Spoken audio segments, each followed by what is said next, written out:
Hello dear students, हम पढ़ रहे थे क्लास 10 से हिस्ट्री का चैप्टर नंबर 2 सेकंड सेमेस्टर में आने वाला था, जो कि है हमारा नेशनलिज्म इन इंडिया। इसके अंदर जो प्रीवियसली हमने लेक्चर पढ़ा था उसमें हमने डिस्कस किया था अबाउट साइमन कमीशन। हमने ये देखा कि किस तरह से साइमन कमीशन इंडिया आते हैं और साइमन कमीशन के इंडिया आने पर किस तरह से उनका एक तरीके से उनके अगेंस्ट में लोग आ जाते हैं, गो बैक साइमन के नारे लगाते हैं। चलो एक बार रिवाइज ही कर लेते हैं, आपको दिखाई देता हूँ। हुआ क्या था, हमने देखा था इन बिटवीन नेहरू रिपोर्ट आई थी और बारदोली सत्याग्रह के बारे में मैंने आपको ऑलरेडी बता दिया था कि जो मुस्लिम लीग है, हिंदू महासभा है, कांग्रेस और जो दूसरे लोग हैं उन सभी ने मिलकर डिक्लेयर किया कि वो कॉपरेट नहीं करेंगे साइमन कमीशन को। साइमन इंडिया के अंदर 3 फरवरी को आ गया था बॉम्बे के अंदर और गो बैक साइमन के नारे लगाए थे इन सभी ने मिलकर के। एंटी साइमन मूवमेंट स्टार्ट हो गया था पूरे इंडिया के अंदर। ये बात मैं तुम्हें बता चुका हूँ। इसी पूरे के पूरे प्रोसेस के अंदर जब ब्रिटिश गवर्नमेंट को ये पता चला कि साइमन जो जा रहा है कॉन्स्टिट्यूशन रिफॉर्मेशन के लिए, उसके साथ में इस तरह का बिहेव हो रहा है, तो वो और इंडिया के अंदर जो एग्जिस्ट कर रही ब्रिटिश गवर्नमेंट थी, उन्होंने क्या किया, इस पूरे मूवमेंट को रिप्रेस करने के लिए they came together and they have adopted the policy of repression, इसको क्रश करने के लिए। ठीक है, और बहुत सारे जो इनोसेंट पीपल थे जिनके पास हथियार भी नहीं थे, उन सभी को मारा गया पुलिस के थ्रू। लाहौर के अंदर भी ऐसा ही हुआ। बात है 17 नवंबर 1928 की, जब लाला लाजपत राय की डेथ हो गई थी। इसी चक्कर के अंदर क्या किया गया, जो ब्रिटिशर्स ने इस तरह की पॉलिसी अडॉप्ट की और लाला लाजपत राय जो थे उनको, मतलब वो लाहौर के अंदर एक बहुत ही पीसफुल प्रोटेस्ट कर रहे थे, उनके साथ गोविंद वल्लभ पंत भी थे। तो ये मिलके पीसफुल प्रोटेस्ट चल रहा था और जब साइमन कमीशन के अगेंस्ट में गो बैक साइमन के नारे लग रहे थे, तो उनके ऊपर अटैक किया गया, लाठीचार्ज की गई और उसी लाठीचार्ज में मारे गए। ये बात मैं तुम्हें बता चुका हूँ लास्ट लेक्चर में। यहाँ तक तो सिर्फ वही चीज़ मैंने आपको बताई है जो कि पहले ऑलरेडी हम डिस्कस कर चुके हैं। ठीक है, अब इसके आगे देखते हैं। देखिए, इसके बाद में टॉपिक हमारा आता है द कांग्रेस सेशन ऑफ 1929। ये वाला जो पॉइंट है इसको थोड़ा सा अच्छे से पढ़ना है अपने को। कारण है अभी इस चैप्टर के हिसाब से अगर अपन चलें तो, या अभी जो अपनी स्टोरी चल रही है उसके हिसाब से चलें, तो जो कांग्रेस का ये सेशन हुआ था वो जस्ट उस इवेंट के बाद हुआ जिस इवेंट में लाला लाजपत राय की डेथ हुई। और लाला लाजपत राय उस टाइम पर एक बहुत ही इंपॉर्टेंट कैरेक्टर थे। क्यों भाई? एक पहली बात तो है, कांग्रेस के अंदर एक बहुत ही इंपॉर्टेंट लीडर हैं और लाला लाजपत राय की फैन फॉलोइंग भी ज़्यादा थी उस टाइम पर। अचानक से मार देना, जबकि इनकी कोई गलती भी नहीं उस टाइम। तो ऐसे में ये जो सेशन हुआ, इस सेशन को, ये पहली बात अगर एनटीसी के पॉइंट ऑफ व्यू से बताऊं या बोर्ड पॉइंट ऑफ व्यू से बताऊं, तो कौन सा सेशन था? ये 44th सेशन था, कांग्रेस का 44th सेशन। हुआ कहाँ? लाहौर के अंदर। और ये सेशन था दिसंबर 1929 का। इस टाइम पर जो प्रेसिडेंटशिप रखी गई थी वो प्रेसिडेंटशिप थी पंडित जवाहरलाल नेहरू के थ्रू। पंडित जवाहरलाल नेहरू ने इस चीज को, मतलब एक तरीके से कह सकते हो, होस्ट किया था। इस टाइम पर जो लाला जी थे उनकी डेथ होना एक बहुत ही क्रूशियल कंडीशन क्रिएट कर रहा था इंडिया के अंदर। लाहौर आप कहोगे पाकिस्तान, तो उस टाइम पर क्योंकि वो इंडिया का पार्ट था इसलिए हम इसको इंडिया के अंदर ही जज कर रहे हैं। तो situation was very tensed because Lala Lajpat Rai की डेथ हुई है और इनको अब समझ में नहीं आ रहा है करना क्या है। क्यों हुई है? नॉन कॉपरेशन मूवमेंट और उसके बाद में साइमन कमीशन का आना। और उस साइमन कमीशन के को आप, क्योंकि ऑब्वियसली इनकी डिमांड जो थी वो बहुत पॉजिटिव थी और मतलब एक सही डिमांड थी कि इंडिया वालों के लिए रिफॉर्मेशन है तो एटलीस्ट इंडियन तो हो उसमें। और जब यहाँ पर ऐसी सिचुएशन हुई और उसको रिप्रेस करने के लिए उन्होंने, वो ब्रूटल हो गए ब्रिटिशर्स, तो उसमें एक इंपॉर्टेंट लीडर इनका मारा गया नेशनल कांग्रेस का। इस कारण से इस चीज को देखते हुए इन्होंने एक सेशन बुलाया लाहौर के अंदर दिसंबर 1929 में, जहां पे कुछ रेजोल्यूशंस इन्होंने पास किए। कुछ रेजोल्यूशंस दे हैव पास्ड। उसके अंदर सबसे पहली चीज थी, सबसे पहला जो पॉइंट इन्होंने पास किया वो कहा कि भैया हमें पूर्ण स्वराज चाहिए।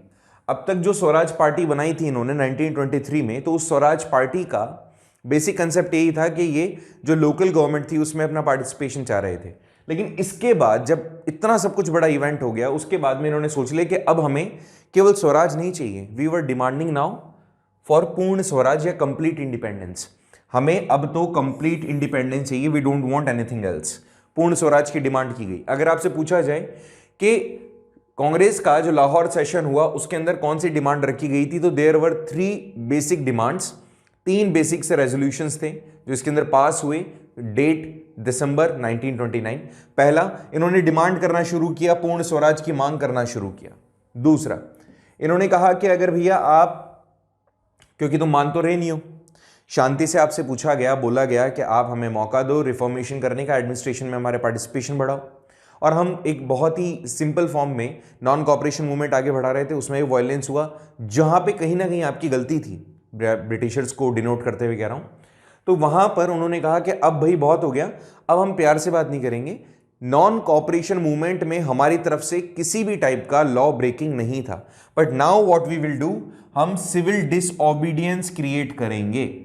मतलब हमारा जो भी हमारा कंसेप्ट है, जो भी लॉ बना रखे हैं आपने गलत, वो चीज हम फॉलो तो नहीं करेंगे। पहले भी हमने नॉन कॉपरेशन मूवमेंट में मना कर दिया था, लेकिन अब की बार क्या करेंगे, उनको तोड़ेंगे, उनके अगेंस्ट जाएंगे। सिविलियंस के लिए बनाए हुए जो भी लॉज थे उनको हम ऑबे नहीं करेंगे, उन सारे लॉज जो आपने सिविलियंस के लिए बनाए हैं उनको हम तोड़ेंगे, और इसी मूवमेंट का नाम रखा गया सिविल डिसओबीडियंस मूवमेंट। यहां पर लॉन्च हो जाता है सिविल डिसओबीडियंस मूवमेंट। इस दौरान यह भी डिसाइड किया गया कि ये जो आने वाली 26 जनवरी है, ये मूवमेंट हो रहा है 29 में, आप प्लीज इसको याद रखें। मैंने पिछले वाले लेक्चर में पूरे के पूरे टाइमलाइन को वापस से रिपीट करवाया था, उसमें आगे अगर आपने वो बना रखा है या स्नैप ले रखा है तो उसमें ऐड करते जाइएगा। दिसंबर 1929, इसके बाद से आने वाली 26 जनवरी को उन्होंने कहा कि हम हमारे देश का पहला इंडिपेंडेंस डे सेलिब्रेट करेंगे। अब से हमें एक तरीके से फ्री हो गए, हम ब्रिटिशर की कोई बात मानने वाले ही नहीं है, ब्रिटिशर्स अब हमारे लिए कुछ है ही नहीं। तो ऐसी कंडीशन में 26 जनवरी जो आने वाली है उसको हम मनाएंगे हमारा इंडिपेंडेंस डे। चलो भाई, बात करते हैं 26 जनवरी, आ गई अगली डेट, 26 जनवरी 1930। 1930 26 जनवरी, इस दिन याद रखो पहला इंडिपेंडेंस डे मनाया गया। कुछ बच्चों से जब पूछा जाता है सवाल, जिन्होंने 10th क्लास में चैप्टर नहीं पढ़ा है, तो दे से कि 15 अगस्त 15th of August is our first Independence Day. No. पहला इंडिपेंडेंस डे हमने मनाया था पूर्ण स्वराज की डिमांड करने के बाद में। पूर्ण स्वराज की डिमांड की थी हमने दिसंबर 1919 में, 1929 में, and after that we have proceeded towards the independence day. Regularly we celebrated that. कब? 26 ऑफ जनवरी एवरी ईयर। 26 जनवरी को हर साल इंडिपेंडेंस डे मनाते थे। पहला इंडिपेंडेंस डे मनाया था इस तारीख को। कई जगहों पर उस टाइम पर ट्राई कलर फ्लैग, जो तिरंगा था, वो भी फहराया गया था। ये चीज भी यहां पर मेंशन की गई थी। आपको याद रखना है ट्राई कलर फ्लैग, उसका भी एक पूरा टाइमलाइन है, उसका भी पूरा एक सीरीज है जो चैप्टर के लास्ट में हम डिस्कस करेंगे।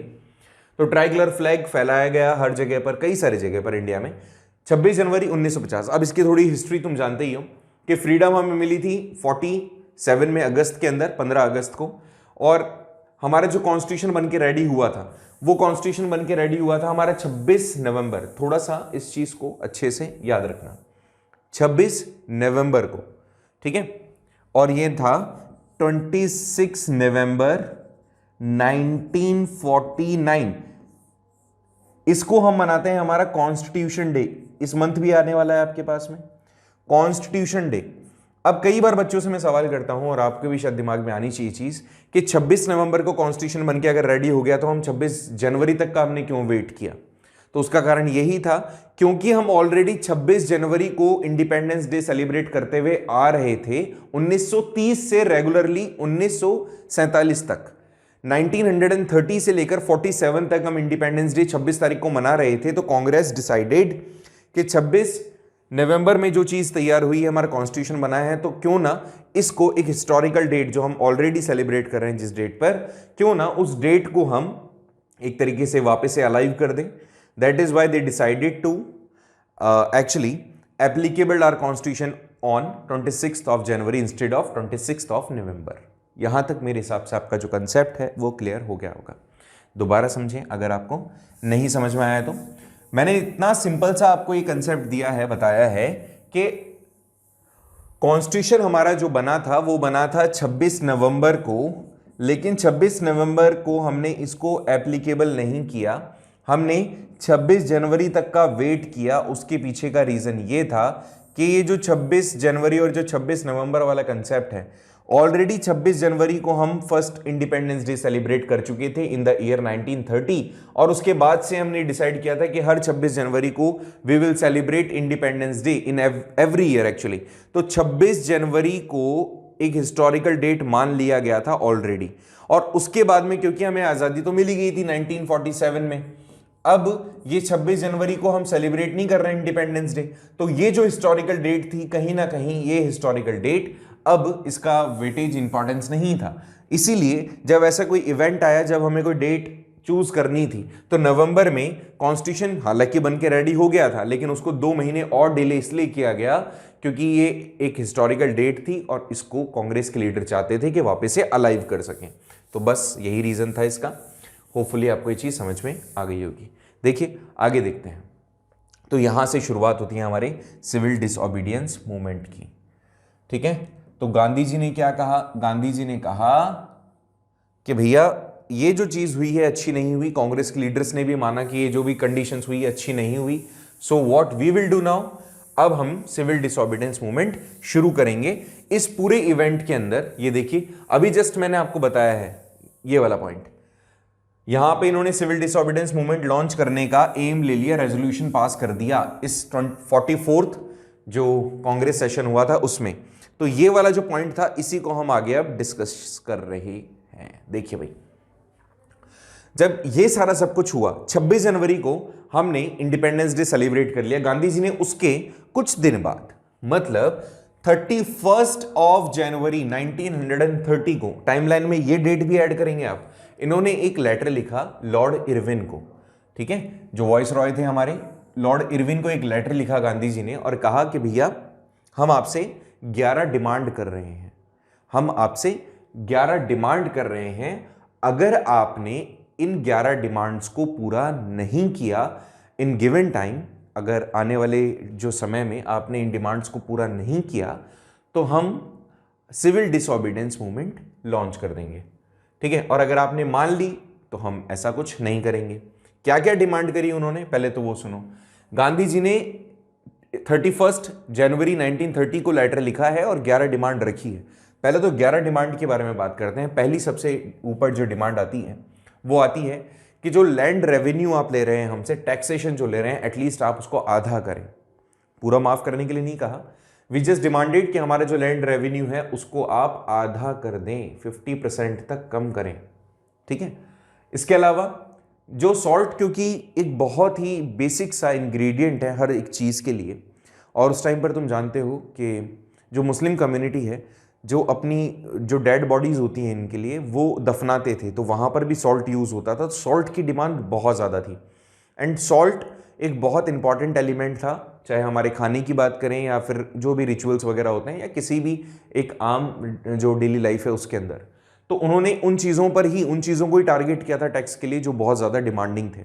आपको एक फैक्ट भी बता देता हूँ, ये जो सॉल्ट वर्ड है इसी से सैलरी वर्ड भी निकला है। ठीक है, सैलरिया कहा जाता था, तो सैलरिया वर्ड भी इसी से निकला है। जो इजिप्शियन लोग थे वो सैलरी के तौर पर जो सॉल्ट होता था वही दिया करते थे, इसीलिए इसको क्या कहा गया आगे चल के, सैलरी, सैलरिया वर्ड से बना हुआ है। ठीक है, तो उन्होंने कहा कि भैया ये जो आप अबॉलिश करें सॉल्ट टैक्स भी, सॉल्ट पे टैक्स आपने जो लगा रखा है इसको भी हटाएं। साथ ही साथ मोनोपोली जो आपने बना रखी है सॉल्ट को लेकर के कि सॉल्ट आप ही बना सकते हो, वो चीज भी कम करो।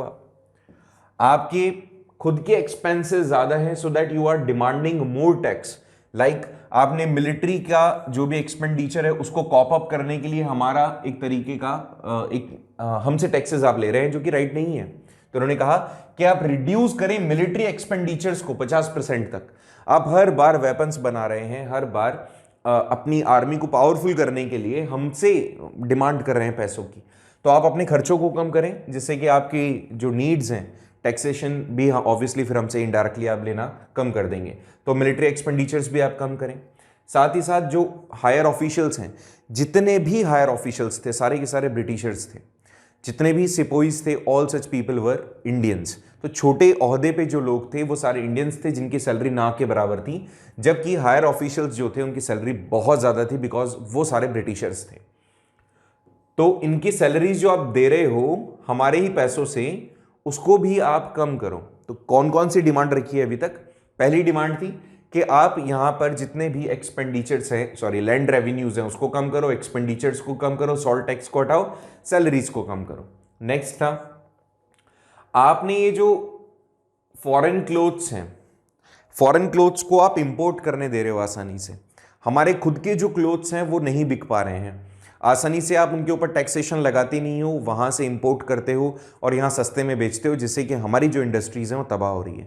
तो अब आप क्या करो, आप यहां पे प्रोटेक्टिव ड्यूटीज लगाओ ऑन फॉरेन क्लोथ्स, मतलब आप टैक्सेस लगाओ उस पर, वो चीज आप एक तरीके से रोको, कंट्रोल कर लो, जिससे कि हमारा जो डोमेस्टिक इंडस्ट्रीज हैं स्पेशली क्लॉथ्स की, तो वो भी ग्रो कर सकें, क्योंकि आपने इनको बहुत चीप कर रखा है, इन पे टैक्सेशन आपने लगा नहीं रखा है, इस कारण से ये ग्रो कर रहे हैं और हमारी जो खुद की इंडस्ट्रीज हैं वो बर्बाद होती जा रही है। तो उसको भी आप एक तरीके से इस पे टैक्सेशन होना चाहिए। नेक्स्ट, हमारे जितने भी इंडियन शिप हैं इनको खड़े होने के लिए भी आपको जगह देनी जरूरी है, इनका भी रिजर्वेशन होना चाहिए और इस रिजर्वेशन के कारण जितने भी कोस्टल एरियाज होंगे वहाँ पे जो इंडियन शिप होंगे एटलीस्ट आप उनको मौका दो कि वो लोग आकर के, या वो लोग एक्चुअली अपनी जो भी ट्रेड कर रहे हैं या फिशिंग कर रहे हैं वो सारी चीज़ें आसानी से कर सकें। आपने रिजर्वेशन नहीं दे रखा है, आपने केवल अपने ही जो लोग हैं या अपने ही जो शिप हैं उन सभी शिप्स को आपने अलाउ कर रखा है, बाकी हमारे शिप जो होते हैं उन्हें आप अलाउ नहीं करते हो। ये तो बात सही नहीं है, आपको मौका देना पड़ेगा। नेक्स्ट पॉइंट में अगर मैं बात करूं तो उन्होंने कहा कि जितने भी प्रिजनर्स, जितने भी पॉलिटिकल प्रिजनर्स हैं जिनको आपने बंद कर रखा है उनको आप छोड़ो, जितने भी लोगों को आपने पकड़ के बंद कर रखा है, जितने भी पॉलिटिकल प्रिजनर्स हैं उनको आपने बंद कर रखा है, उनको आपको रिलीज करना पड़ेगा। ये बात भी इन्होंने कही। इसके अलावा इन्होंने कहा कि आपने जो क्राइम इन्वेस्टिगेशन डिपार्टमेंट बना रखा है सीआईडी, कुछ तो गड़बड़ है, वो वाला नहीं बोल रहा हूं मैं, ये वो वाला सीआईडी है जो लोगों को पकड़ता था, मजबूरन उन्हें एक्सेप्ट करवाता था कि आपने क्राइम किया है, या इनके हिसाब से डिसाइड कर लिया जाता था कि ये एक तरीके का इसने क्राइम किया है और ज़बरदस्ती होता था, इसमें कोई सच्चाई नहीं थी। तो उन्होंने कहा ये जो सीआईडी तुमने बना रखी है इसको भी आप क्या करो, ख़त्म करो, क्योंकि ये लॉयल नहीं है टूवर्ड्स द पीपल। साथ ही साथ आपके पास में सारे राइट्स हैं, but we also want some have rights, like आपको लाइसेंस हमें देना होगा कि हम भी हथियार अगर हमें रखना हो फॉर आवर सेल्फ डिफेंस तो वी कैन हैव। जैसे आपको पता होगा इसी दौरान इसी सब चीज़ों के बिटवीन एक चीज़ चल रही थी, और जो कि था जैसे राजगुरु, भगत सिंह, इन सब के पास में अपने हथियार थे, इवन बम भी इन्होंने पार्लियामेंट में गिराया था और शूट भी किया था। तो ऐसे में हथियार रखना बैन कर दिया गया था, और जितने भी लोग थे, बड़े बड़े जितने भी लोग थे, उनके पास में अपने सेल्फ डिफेंस को लेकर के भी हथियार नहीं थे। अब सोचो लोग लाठियां लेके चल रहे हैं, वहां से गोलियां चल रही है, तो ऐसे में इन्होंने कहा कि आप हमें भी लाइसेंस प्रोवाइड करो, इशू करो, जिससे हमारे सेल्फ डिफेंस के लिए हम हथियार रख सकें, क्योंकि बाकी फिर अब कोई देसी कट्टे बनाता है तो उसको तुमने क्या कर रखा है, उसको बैन कर रखा है, क्राइम मानते हो। तो ये चीज़ भी इन्होंने की। नेक्स्ट अगर मैं पॉइंट की बात करूं तो उन्होंने कहा कि जिन भी लोगों को आपने देश से बाहर निकाल दिया या जिन लोगों को आपने देश में एंट्री करने से मना कर रखा है, मतलब एग्जाइल्स में हैं, आपने जिन इंडियंस को एग्जाइल कर रखा है, उन्हें घर आने की परमिशन आपको देनी होगी। ठीक है, बहुत ही छोटी छोटी डिमांड्स थी, कोई बड़ी डिमांड तो इन्होंने करी नहीं है। तो परमिशन दो उन लोगों को जिनको आपने देश में आने से रोक रखा है, और साथ में जिन चीज़ों पर आपने एक तरीके से पाबंदी लगा रखी है, आपने जिन चीज़ों को, जिन इंडियन थिंग्स को आपने बैन कर रखा है, उस चीज़ को भी आप एक तरीके से हटाओ, फ्री करो। इंडियंस के साथ में जो भी चीज़ें आपके हिसाब से गलत है और इंडियंस के लिए जो बहुत इंपॉर्टेंट है, उन चीज़ों पे जो आपने पाबंदी लगा रखी है, प्रोहिबिशंस हैं, उन सभी को आपको क्या करना पड़ेगा, हटाना पड़ेगा। ठीक है, ये सारी डिमांड्स इन्होंने की कि taxation over the lands must be reduced, salt tax abolish होने चाहिए, मिलिट्री एक्सपेंडिचर्स को कम करना चाहिए, सैलरीज ऑफ हाई ऑफिशियल्स भी कम करनी चाहिए, जो ड्यूटीज़ लगा रखी है फॉरेन क्लॉथ्स पे उनको लगाएं प्लीज़, और रिजर्वेशन होना चाहिए इंडियन शिप्स के लिए। जिन पॉलिटिशियंस को आपने पकड़ के जेल में डाल रखा है उनको रिलीज़ करें। इसमें भगत सिंह का नाम नहीं आएगा, ये याद रखना। चलो और आगे बताऊंगा इसके बारे में, भगत सिंह वाला तो क्यों नहीं आएगा। सीआईडी अबॉलिश किया जाएगा, लाइसेंस होना चाहिए, दे दीजिए हमें, और इंडियन एग्जाइल्स जो है उनको घर आने की परमिशन दें, एंड टोटल प्रोहिबिशंस, ये चीज़ इन्होंने डिमांड रखी 11। अब देखो भाई क्या हुआ। गांधी जी ने ये लेटर लिखा इरविन को, और एक तरीके का ये जो लेटर था इट वाज अल्टीमेटम। अल्टीमेटम बोले तो वार्निंग थी, किसके लिए? लॉर्ड इरविन के लिए, कि या तो तुम मान जाओ नहीं तो तुम्हें मनवा देंगे। ऐसे कुछ मैं नहीं कह रहा हूं, मतलब उन्होंने कहा ऐसा कि या तो मान जाओ, अदरवाइज हम क्या करेंगे, सिविल डिसओबीडियंस मूवमेंट लॉन्च कर देंगे। उन्होंने कहा कि अगर आपने हमारी डिमांड्स नहीं मानी, कब तक? 11 मार्च तक। अल्टीमेटम यही तो होता है। तो 11 मार्च तक अगर आपने हमारी डिमांड नहीं मानी तो we will launch a civil disobedience movement. अब हुआ क्या? बात नहीं मानी गई, तो यहां पर जो सिविल डिसओबीडियंस मूवमेंट था वो स्टार्ट कर दिया गया गांधी जी की लीडरशिप में। And aim was to just achieve the Purna Swaraj और कंप्लीट इंडिपेंडेंस। और ये जो मूवमेंट था इट वाज रियली और fully different from the movement lastly we have seen which was non cooperation movement.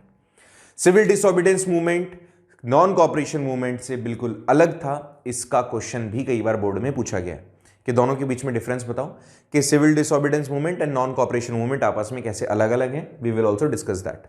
यहां पर सुनिए कि 11 मार्च तक अल्टीमेटम दिया गया, और इसके बाद गांधी जी ने 11 मार्च तक का जो टाइम दिया था उसके बाद से, मतलब 12 मार्च से गांधी जी ने सिविल डिसओबीडियंस मूवमेंट को लॉन्च करना एक तरीके से करार कर दिया कि अब सिविल डिसओबीडियंस मूवमेंट होगा। ठीक है, अब देखो क्या हुआ, आगे इसको देखते हैं। इसका जो गोल था, its goal and the method to achieve it was different from the goal earlier time जो हमने देखा। इसका मेन गोल था कि हमें कंप्लीट इंडिपेंडेंस चाहिए, और ये जो अचीवमेंट है ये हमें सिर्फ तब मिलेगा जब हम कानून को तोड़ेंगे। उसमें कानून नहीं तोड़ा जा रहा था। नॉन कॉपरेशन मूवमेंट में हम लोग काम नहीं कर रहे हैं, सिर्फ इतनी सी बात थी कि आपको जो हमारा सपोर्ट चाहिए वो सपोर्ट हम नहीं देंगे, बट इसके अंदर तो डायरेक्टली ये था कि हम कानून तोड़ेंगे जो तुम बना रहे हो। ठीक है, और आगे जो लैंड रेवेन्यू थे उसको पे नहीं किया गया गवर्नमेंट को। फॉरेन क्लोथ्स जो थे उसको बॉयकॉट कर दिया गया।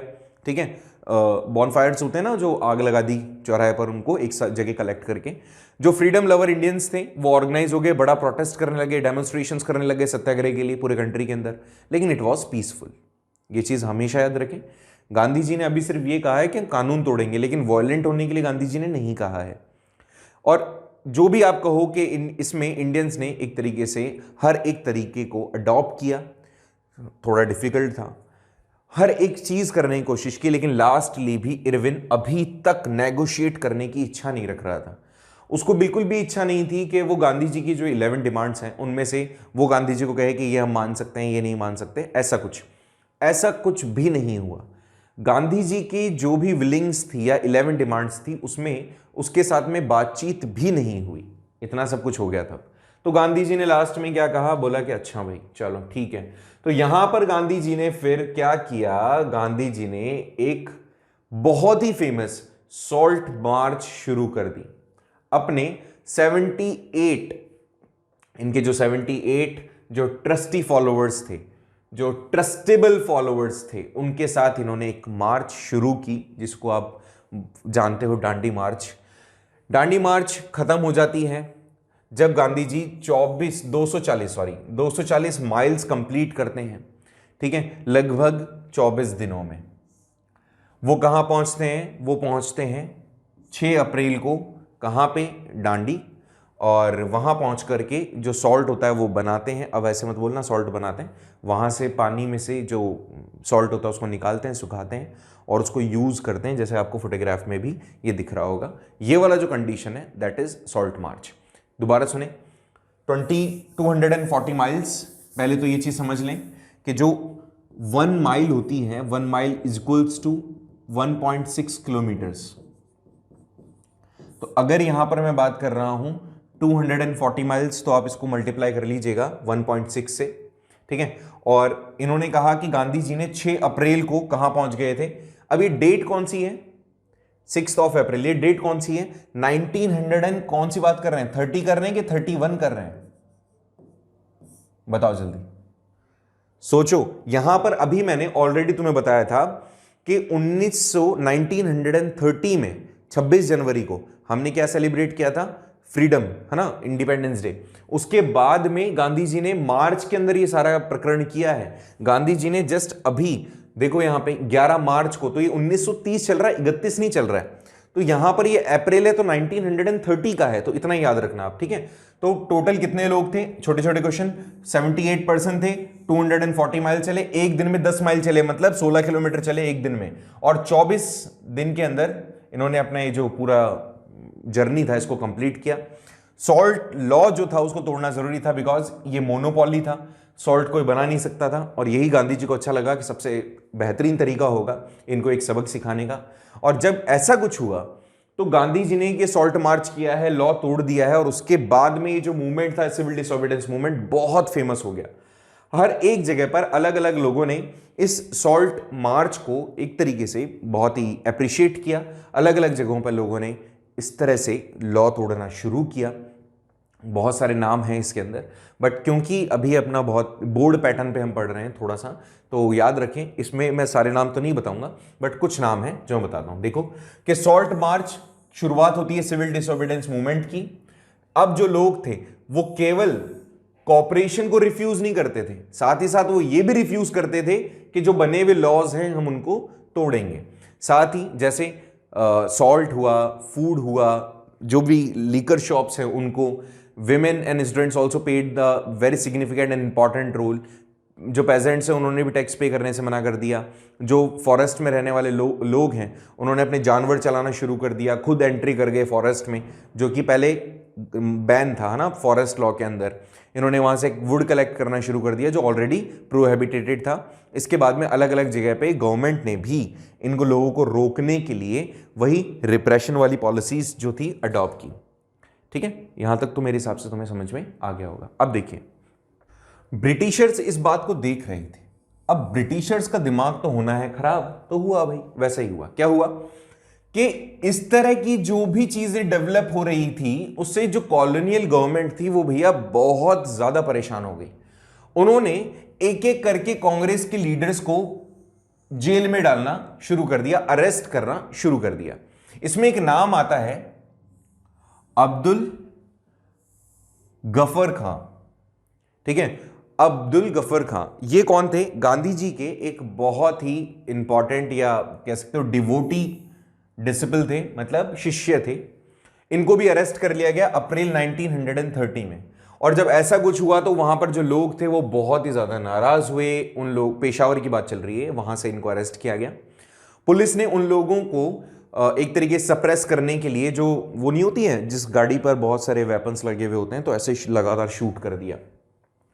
जो आम कार थी और पुलिस फायरिंग के अंदर बहुत सारे लोग मारे गए। 1 महीने बाद गांधी जी को जब ये चीजें पता चली तो गांधी जी ने कहा इन सब लोगों को शांत करवाने के लिए कि आप मुझे भी अरेस्ट कर लो, ऐसा है तो। ऑलरेडी अगर मैं आपको बताऊं, थोड़ा सा पीछे लेके जाऊं, तो नॉन कॉपरेशन मूवमेंट के अंदर गांधी जी जो थे, गांधी जी को अरेस्ट कर लिया गया था। इनके साथ में CR दास थे और भी बहुत सारे लीडर्स थे, उनको अरेस्ट किया गया था। बट उसके बाद में गांधी जी को छोड़ दिया गया था। ठीक है, वापस से। क्यों? क्योंकि ज्यादा दिन तक गांधी जी को अंदर रखना एक तरीके का चैलेंज था उन लोगों के लिए, क्योंकि उनके फॉलोअर बहुत ज्यादा थे। तो शांति रखनी थी तो गांधी जी को रिलीज करना था। उनको रिलीज किया गया, बट कुछ लोगों को रिलीज नहीं किया गया था। इसीलिए गांधी जी ने अपनी जो 11 डिमांड्स थी उसमें रखा कि जो बाकी के लोग हैं उनको भी आप रिलीज करो।